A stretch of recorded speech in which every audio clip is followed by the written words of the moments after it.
So we're gonna grab a little coffee quick. A drive-through is made for being in a hurry, right? Okay, so I was like, there's no line. Great, let's go fast. I have a friend who is fasting hurry for Lent.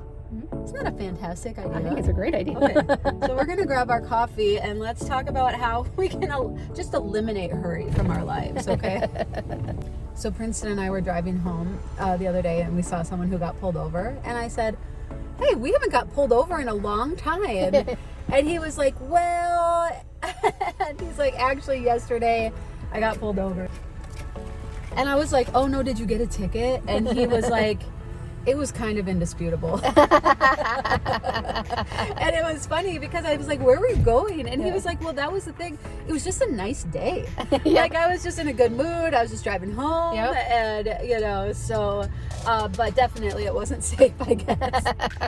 And so I was reflecting and I was like, oh, hey, I haven't gotten a ticket since I had this van. So this van is like my dream vehicle. It's your mom car. Yeah. Dawn and I used to both drive Mustangs and had sports cars, but this now is just like automatic doors. You can haul anything. You can fit so much in here. You can fit so much. Kids, things, groceries. And so anyway, I was like, wow, I haven't gotten a ticket since I got the van. Right. Okay. So that's the key. And then I'm like reflecting on this and I was like, this is something to celebrate. Like, and because it's not that I always drive the speed limit, it just means I've not gotten caught. So you're saying you haven't actually rooted out hurriness in your life? Oh, not even close. Not even close. And I even noticed this. Okay, here, I even have this in the van. Look at this. This is from McDonald's this morning. Okay, I was going through McDonald's quick. The lady takes my order, right? And she tells me what the total is. I am driving away as she's telling me and saying like, thank you. Thank you. Do you do that? Yeah, I guess. And again, I was like, Diana, where is the fire? Like, where are you going in such a hurry all the time? Part of it is personality, just always trying to maximize every minute in the day. Right. Obviously, the majority of it, though, is habit. And, like, you just get used to living kind of at warp speed, pushing limits, fitting one more thing in every day. So when my friend told me that she was fasting hurry for Lent, I was like, I think that might be harder than chocolate. Oh, yeah. I know a lot of people give up sweets for Lent. And I was like, learning to slow down a little bit, I think would actually, that's beautiful. Right. And what was it that had kind of inspired her in this area? Her and her husband had been listening to the podcast. So we've talked about the resources to hell with the hustle. Oh, yeah. I was like, what? It's called To Hell with the Hustle. I feel weird saying it. Okay. In case kids are listening, I know. Yeah, okay. And then The Ruthless Elimination of Hurry are two really great books on this topic. They have a podcast, which is free. So her and her husband had been listening to the podcast and, just thinking, oh, this is actually something that we need to address in our lives as well. And where I think this affects all of us is one of probably the number one thing that I hear on our channel here and just from everyone is I don't feel like I have time to study the Bible. Yeah. Or I may have time, I don't feel like I have the discipline. Yeah. Which I honestly believe time and discipline are closely related, because when we're trying to do too much, that's when we lose discipline, because it's like, I need my discipline to get out of the bed in the morning, to clean up the dishes after breakfast, to get the kids out the door, or for my work, or for my exercise. And so then it's like our day is so full, even if we don't feel like we're always rushing around, that then it can be really difficult to establish a Bible study habit. Yep, I agree. So that's kind of where the rubber has been hitting the road for me, and why this then feels like something that I need to handle with all urgency. Yeah. Which that is like a funny contradiction, I think. So then where the rubber hits the road, though, for many of us is like, well, where then? Where do we cut out? How do I stop trying to fit so much into every day? Well, and this became really obvious to us a few weeks ago. Adeline decided to participate in like a theater group, but she was doing like the tech crew, so she was behind the scenes, which was awesome because she was actually only involved like the last week and a half. Yeah. But that last week and a half, we were running nonstop. And a lot of the nights, we weren't picking her up until between 8:30 and 10 o'clock at night. And Tom and I are usually in bed at 9 o'clock, right? And so it's like, who's going to get her tonight? I got her last night, you know? Can she drive yet? And she's like packing lunches. She had to miss homeschool co-op. She was emailing her teachers to let them know she wasn't going to be there. And by the last couple nights, she was like, wow, she's like, this has been so much. And I'm like, I know, Adeline, do you know, like, a lot of families actually live at this pace all the time? And she's like, no, she's like, I am really looking forward to going back to our slower pace. But what was cool was that she had something to contrast it to, right? And I feel like we get into this so much that we just don't notice anymore, right? Because we're so far removed from those days where we did have some extra space. And so for her to recognize it and then desire to kind of go back, it was pretty cool. But yes, number one, we have to be so intentional about what we say yes to and what we say no to. I saw a TED Talk that was done by a 7-year-old girl. And it was so cute because she was trying to tell adults what kids need for healthy brain development. Yeah. It's just specifically by age 5, because that actually is when the majority of brain development and personality development is taking place. And she's like, we need safe relationships. We need you to talk to us. We need you to play peekaboo with us, you know, because that helps us know that you're going to be there when you say you are. And it was like the simplest little things. And my kids are still little, so we're not, we're close. Yeah. We did swim lessons last summer, and I was like, no.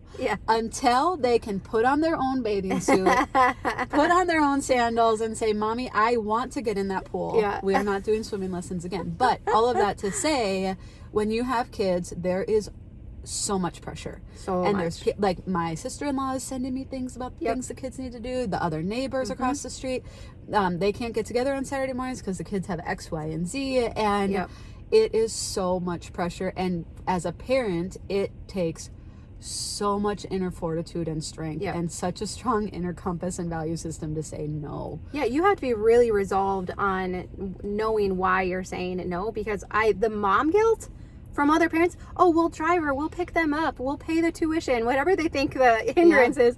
And the peer pressure is real. It's intense. So what happened to us last Sunday, you guys weren't there, but we went to lunch at Mom and Dad's, which was just fun. And we didn't really plan for Declan's nap time. We just popped down after church, and he fell asleep actually laying on Grandpa in Grandpa's chair. They both fell asleep.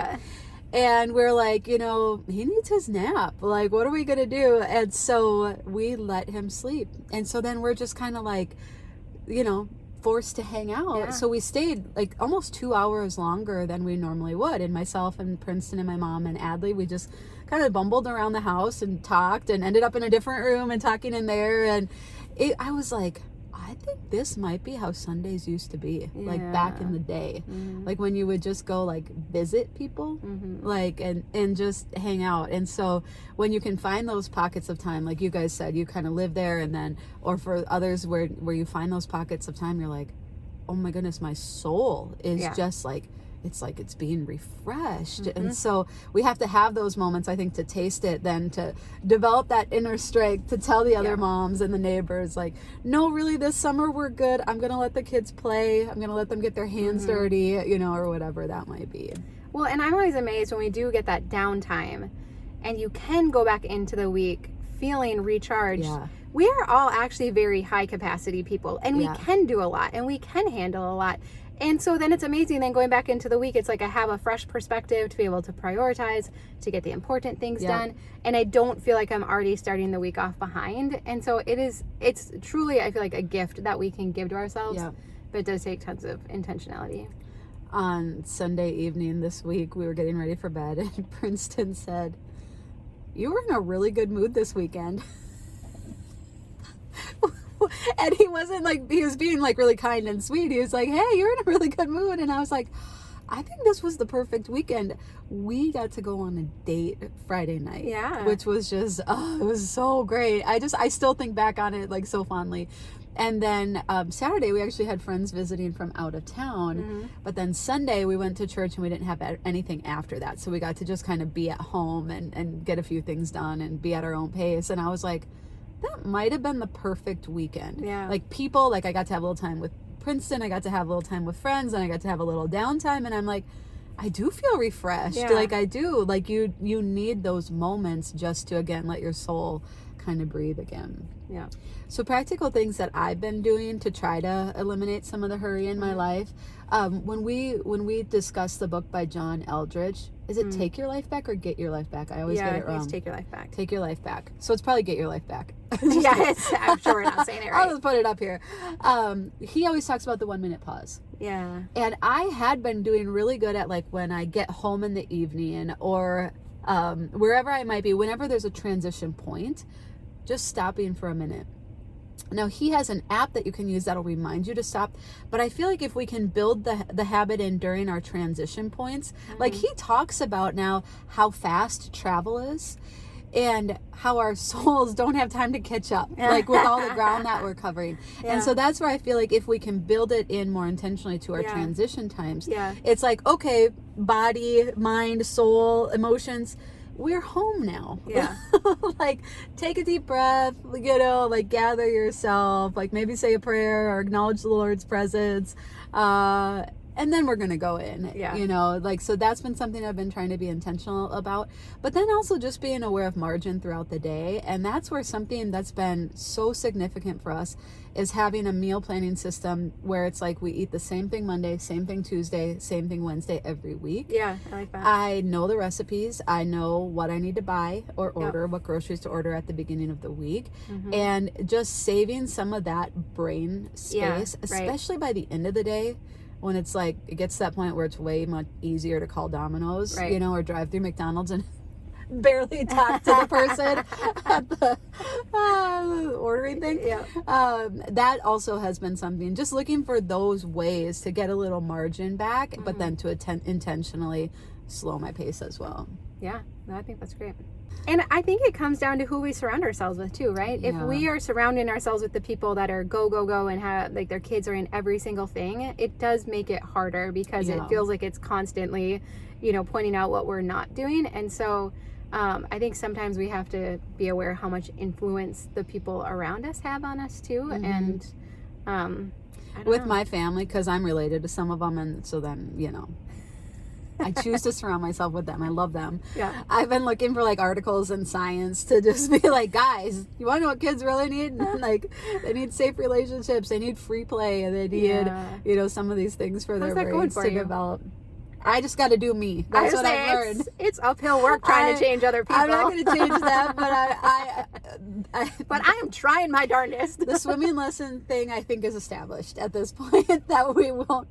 And I know, okay, just to clarify this too, we don't have pools. Yeah. We don't have bodies of water. It's for us and our kids, it's just not a safety concern. Yeah. It literally is just this is something you should learn and skills that you should have as an adult. If we had a pool or something like that, it would be a different conversation. Well, and I think Princeton taught at least 2 of our kids how to swim. Well, and he wants to do that. Okay. And so, I mean, they actually pick it up pretty quickly. Well, and it's funny because this is a lot of things. If they learn at 3 or they learn at 6, does it matter? Right. And we're getting ready to have a baby. We're getting ready for his parents to come stay with us. And I was like, we're going to squeeze that in, like, right now.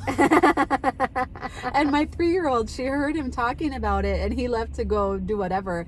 And she's like, Mommy, I don't want to go to swimming lessons. You're like, and Mama doesn't want either. You can talk to your daddy about that. Good job, Diana. Oh, but it's intense. But I do think that one has been established. So we are your friends in this. Like, if you need encouragement, that it's okay to say no. Yep. That it's okay to prioritize family time. I know it's so hard, and you are swimming upstream. But I think it's most important for our kids' identities to be shaped by us. Yeah. And so that's something that I feel really protective of. And sometimes it's easier if you just say, oh, this is just no for a season. Oh, yeah. This is just our family summer.